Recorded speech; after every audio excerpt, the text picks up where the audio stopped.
Welcome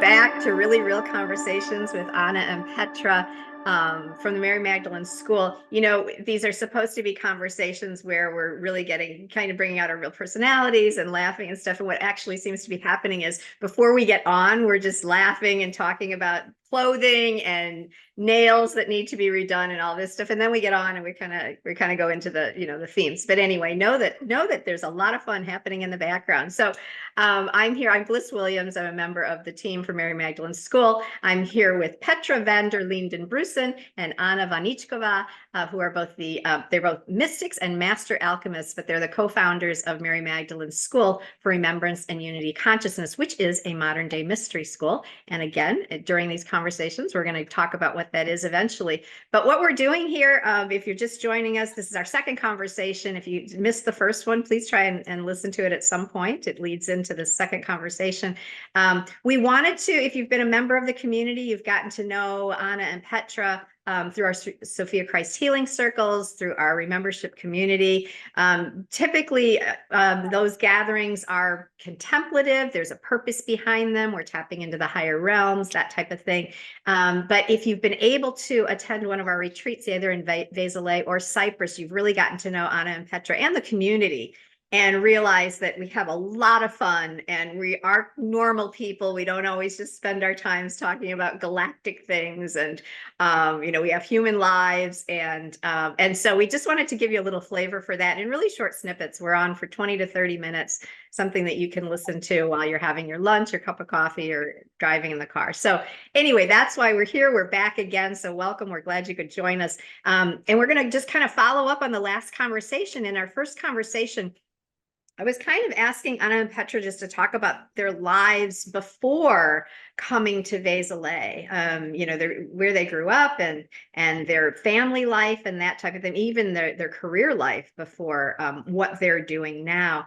And so I think where we left off and where I want to pick up is, how did you end up in Vézelay specifically? What was the calling, and what is the calling to Vézelay? Because there's more to it than just, it was just happened to be a nice little town in the middle of France, and that's where we wanted to end up.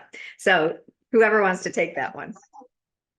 And you ended up there individually, right? And then you met while you were there. Yeah. So let's maybe each of your path to get there initially.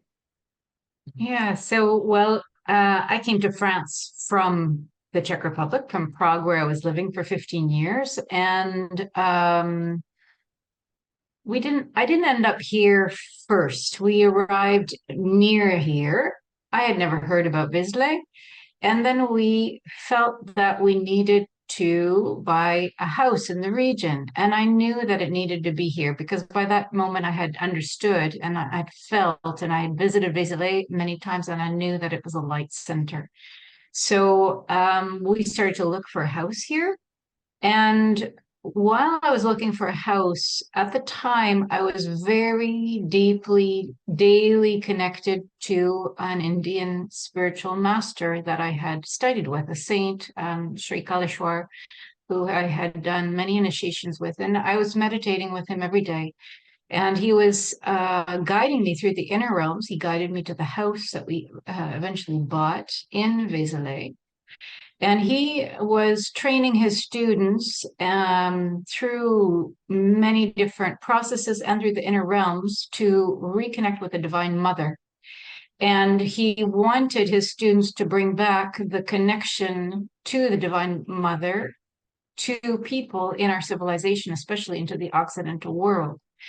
So I actually arrived here very much through his guidance, through when I was connecting with him. At that point, he was no longer living. He passed over, I think it was in 2012, and we bought the house in 2013.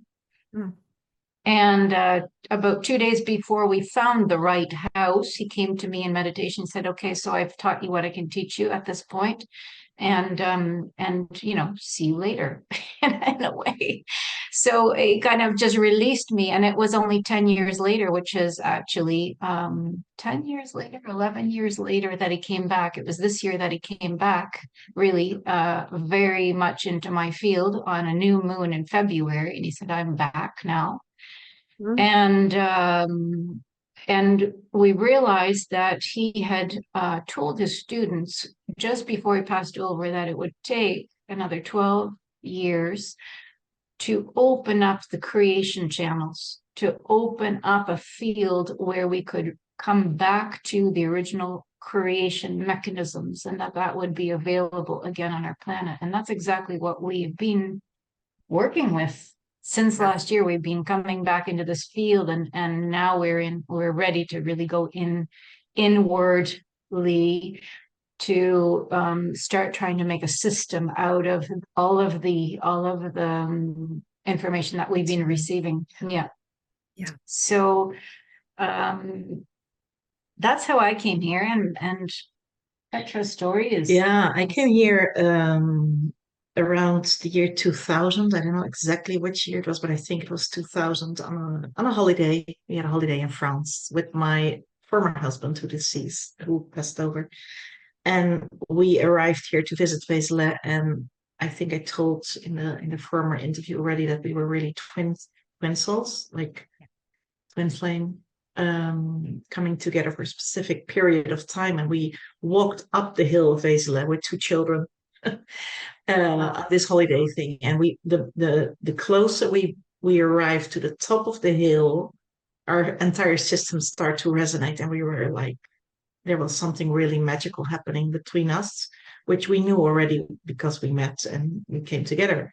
But moving into the Basilica, being in the atmospheres that are dedicated to Mary Magdalene and to oneness, I would say, that had a very deep impact on both of us. And the children, I mean, if you want the real life conversation, the children were like, I want to get out of here. Let's go back, to a nice place where we can swim. And we were just like totally almost stuck in this place together, because there was so much moving through our systems together in this oneness principle, that had an enormous impact. We could hardly leave. That's how it felt. So, I mean, much later, we understood by living here now with Philip, with my current husband, that this is a channel of divine union. So, I mean, no wonder that we caught that in that specific moment. And many very mystical things have happened in that specific basilica dedicated to Mary Magdalene, through her presence, through her consciousness. But this was the starting point.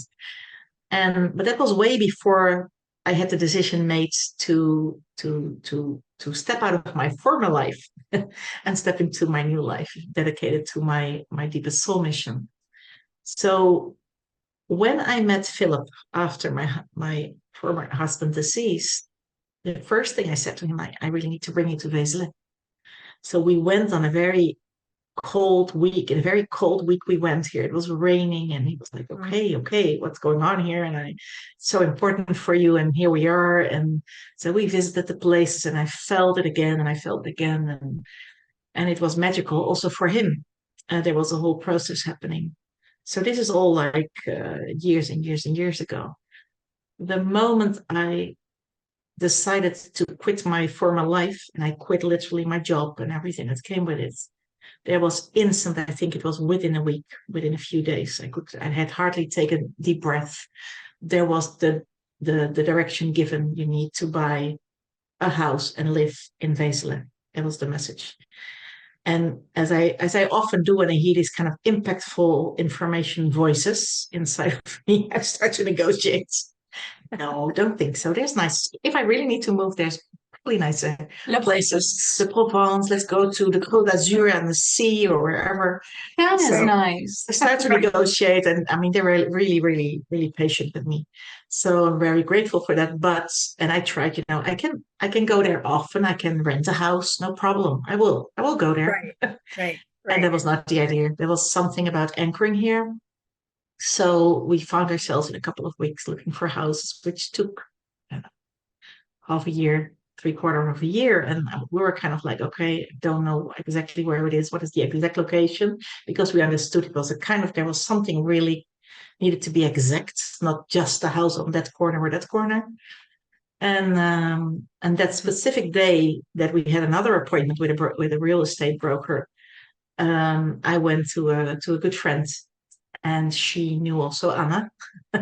And she said, oh, you're going to look for a house over there? Well, then you should go and meet a friend, which I was really wanted to introduce the two of you together already for a long time. You really have to meet each other. So just go there for a cup of tea, which we did before we met the real estate agency. And it's like 100 meters away from where Anna lived, where this house was. And around the corner. Just around the corner. And it takes us 30 seconds to get to work in the morning. Yeah. So we went to see the house. I mean, it was really a special process because we knew this was the house we needed to buy. It went through a whole different process of buying a house. It was not the house that was super appealing to me. It's taken how many years to renovate? 8 years 8 now? years somewhere. I mean, there was no kitchen. I mean, there was kind of like nothing. It was like there were stones and a roof. You were saying you like to roast my escargot or whatever in the chimney. In the chimney. I mean, there was nothing. Anyway, we thought, okay, whatever. Let's buy it. Let's then buy it, and we'll see where we end up. That's how it went. And it's so yeah, that's how we ended up here. And since that moment, and Philip is always saying it, like everything that is somehow connected to the channel of Wonders, the channel of Mary Magdalene here, has always been a kind of like an inner driver of a very special flow that led to new creation. And I mean, we get to know each other as friends, as neighbors, and we did nice things together, and we did spiritual meditations, but just with the two of us and some local friends and all these kind of things. Until the moment was there, which was for me that was 4 years later, in 2020, when the calling came in. Like, okay, you two, you and you. But it is interesting how these things work on, because you earlier in the past interview you were asking the question about how do you walk the spiritual path or the soul path. And when we came here and we bought the house we bought, it was just walls. It was literally just walls. For 2 years we had a caravan. The kids were waking up in the morning. We had no kitchen, so they were outside with this tarp with an outdoor kitchen. We had an outdoor shower. So in the morning, in the winter, when they got up, there was no electricity in the outdoor kitchen with the tarp. And so on and so on and so on. When we got there, we were sleeping among boxes, that we for months. And slowly but surely, we put in insulation. Slowly but surely, we put in electricity. We put in plumbing. We put in all of it. It took literally, I mean, we're still not finished. It's 10 years later. It's very comfortable. But it's these are the processes. Then introducing an organic garden, then introducing planting an orchard, and eventually we got sheep, and all of these things one by one. And when we arrived here, before we bought the house, I told my husband, I really want to be living in spiritual community. And he said, well, there's no way in hell I'm going to live in spiritual community. I don't want to do that. Yeah. And so, this was one of these divorce moments where, like, well, if I don't live in spiritual community, then, the end of my, like, that's the whole purpose of my life is over. That, that was the feeling. Yeah. And so he kind of he made an ultimatum in a way. He said, you know what, we're going to live here and you're going to build your spiritual community here. And so I went away for 2 weeks. I meditated on that to see whether that was an acceptable offer.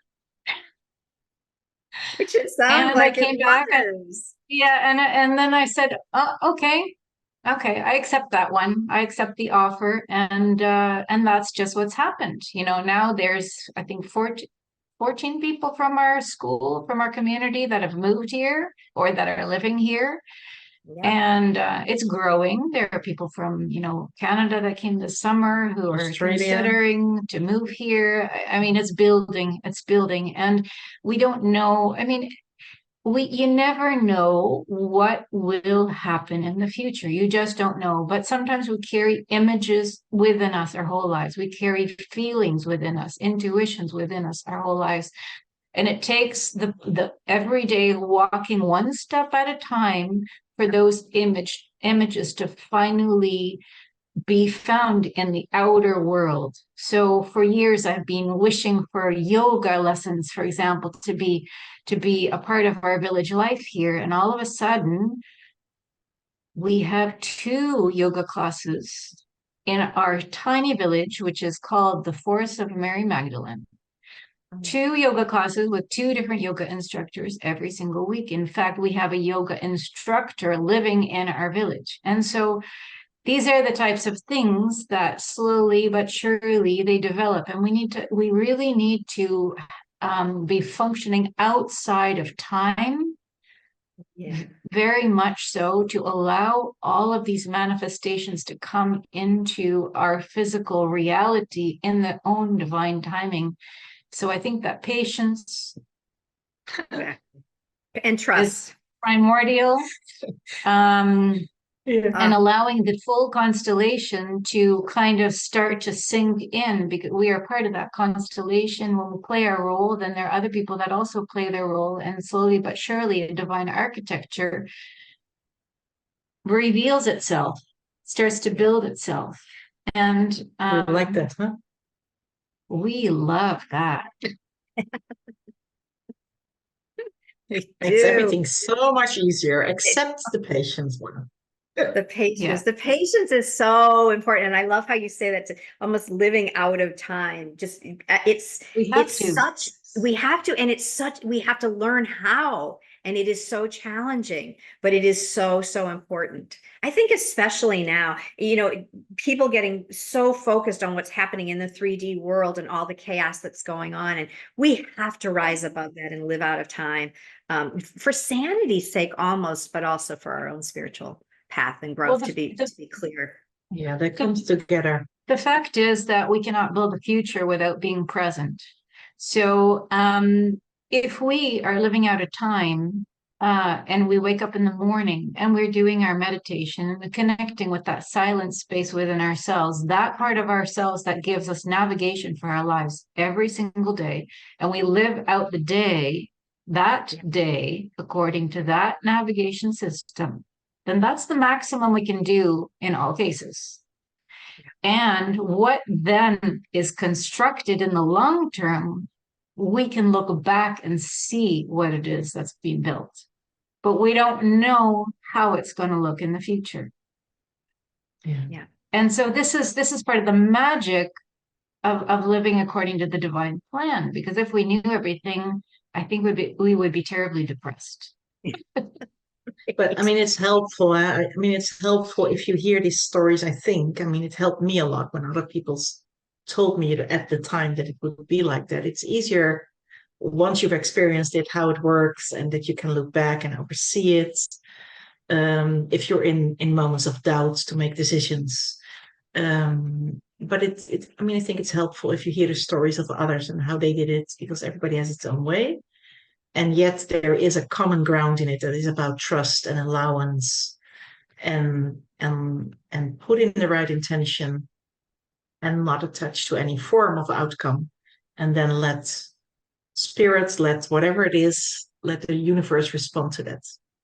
Yeah. So you said something though, Petra, that I want to circle back with, because I think it's another interesting piece of this whole dialogue, which is the ability to negotiate with the guidance.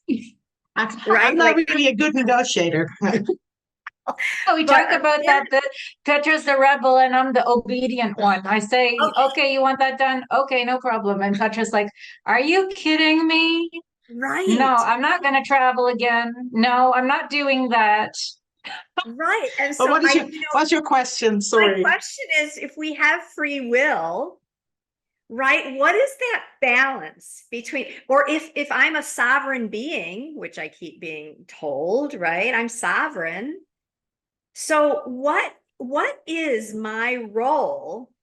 I mean, we're not just puppets, right? Are we just puppets of the divine? Or are we sovereign beings? Let's hope not, right? I want to respond to that. I'll give you space. Yeah, good idea. Well, You know I what mean, I'm I had saying? a That's the question, I think. That's yeah, my I know question. that's I think the thing we need to learn. I think there is, gosh, I've been negotiating everything. I mean, even my current husband, it was super clear that that was going to be my husband, and I was like, no way, I'm going to choose the husband. I mean, it even happened on that level, just that and he didn't even know. So that's a kind of like a weird situation where you're ending up in. So, but that's on my private life. But it also happens on the life in the school where I mean, in time you recognize the voice that is there to to accompany my soul path in a way. Huh? It has a layer to it that, of course, call it my higher self, call it whatever it is in me, that recognize the direction. So we often say playfully that Mary Magdalene is our boss. The boss is saying something and we better listen. I mean, it's a kind of like lovingly way of saying that we honor her and that she's there to support us in moments that we may not fully get it, or there has been some kind of agreement probably between all of us that she was gonna support our life somehow. Anyway, so when we hear some kind of a direction, I mean, we always have the choice to say no. I mean, we do that. We do that. You do that all the time. I do that. I do that. I don't think so. I mean, we make jokes about it. There was a moment that we were so busy. There was a new retreat coming in Vézelay. We were so looking forward to it. And we were preparing, and there was information coming. And I was like, wow, 2 more days to go, or maybe even one day. And in that morning when I woke up, she says, listen, you have not fully grasped the essence of an earlier journey that you have been taking to the Sinai, because there was information there that you have not fully grasped. And the end of the story was that it was clear that she said, you need to go to Cyprus. And I was just like, I mean, it's funny. I do like this. I don't want to hear, but of course it doesn't come through these ears. So, and I don't want to hear. Just get out of the way. I'm busy. There's so many people coming. I need to concentrate. But, the moment it comes in that resonance, in a way, that you're going to go, or, I mean, it must be really strange. But it took us a couple of months to say yes to that. And I mean, Anna and my husband, they make jokes of me. And then they say, are you ready in your yes or no? Or do you have some guidance? Did you have some dreams this night or whatever? And I always do, because of course it is all kind of a conspiracy theory. I need to Conspiracy that you're going to do it anyway. I'm going to do it anyway, and they know it's for me a healthy part to question it. But I laugh in myself, I must say, because I need to overcome all of these resistances of needing to travel, needing to organize my life, whatever, and just follow the calling. And I mean, we do recognize the resonance of the calling. When it's really serious, then we know it and we go. Yeah, but it's kind of fun, it makes it also digestible. And I think that also when you've been on this path, anyone who has been walking their higher path for some time recognizes that you would not trade that in for anything else. So of course we have the choice anytime we want in our lives. We can follow our ego if we want. We can follow the lower self if we want. But it's so unsatisfying compared to saying yes to this higher divine architecture, because this is where the magic happens. This is where the unexpected happens. This is where there are miracles that unfold that are beyond our wildest imagination. And that is not to say that that's happening all the time. Well, maybe it is, but there are times that are difficult. There are times when we feel totally blocked that are really, I mean, we've just been through several months now where it's been heavy, heavy slugging, it feels like. Yeah. And the knowledge that there is always a reason and there's always a light at the end of the tunnel, that's what keeps us going. We know that it has a purpose. So we know also that when we issue a prayer from ourselves, but from not necessarily from the ego part, but from the part of ours that from the soul, really a prayer from the soul, that there is everything that's really not that prayer, everything that is not in alignment with that prayer surfaces and moves out of the field of manifestation. And we need to live through that, which is not always fun or easy, but that's also the creation process, which is part of, which is the evolutionary process, is being in creation all the time. And that comes, of course, from an ancient mystery school tradition that we used to as priests, priestesses, or just, human beings living on Earth in a specific consciousness, that that it's part of the work to move through that, so that we evolve. And I mean, we are part of a lineage, whatever we call a lineage, that is dedicated to bring this world into peace, maybe at the heart of everything, into balance. And I always think of, and it always touches me when I hear the first sentence of the prayer of Saint Francis, like, make me an instrument of your peace. Yeah. I mean, in a way, that's what we have said. We have said we are available. Yeah, that's where we came for. Yeah. And that comes with a deep promise and a deep commitment. And though the human part of us sometimes is struggling and because we also have to live our life in this dense world. Yeah, I mean, we also have to do the things that everybody is doing, moving through everything from everything that the human life is about. So, but because there is because the promise of being available comes with is one-on-one with our soul mission, it's always worth walking that path. It's always worth it. And we know it, even if we are rebels. Yeah. I love this, and we're getting close to time. I think I lost track of time, but I don't even want to move into another subject, because I think this has been so beautiful, and I think it's so relevant, because I think so many of us struggle with that. I tend to be more rebellious. I'm going to question it. Others, are maybe more like Anna and kind of more obedient, but I'm always questioning. I'm always questioning everyone. It's just my personality. But, it's so it takes I feel it takes a little bit more for me to get to that trust, place of trust and turning things over. And it is a challenge. But I also just love that you're saying, yes, but, there's one path, there's the ego path, there's the 3D path, and there's the 5D path. And you want to be in that path of miracles and magic. I do. I mean, I know that's where I want to live, and that's the invitation, and to pass on that invitation. I don't think any of us really want to do that. So gorgeous. I love it. I think we're going to leave it there. So terrific. If you're just tuning in with us, join our community, come to a Sophia Christ Healing Circle, join the Remembership community, come to some of the free offerings, look at our offerings online. We've got meditations and courses and all sorts of things. So if you're intrigued and you want to know more, you can do it. You don't have to tell anyone you're doing it. If you're struggling as I do with, that life where nobody understands me, then do it, on your own. But do join us. We have a lot of fun, and we'd love to have you with us. And look for us next time again on social media. We'll have these small snippets just to give you a little bit more insight into the school. So thank you all for being with us, and we look forward to seeing you again soon. Namaste. Thank you. Namaste.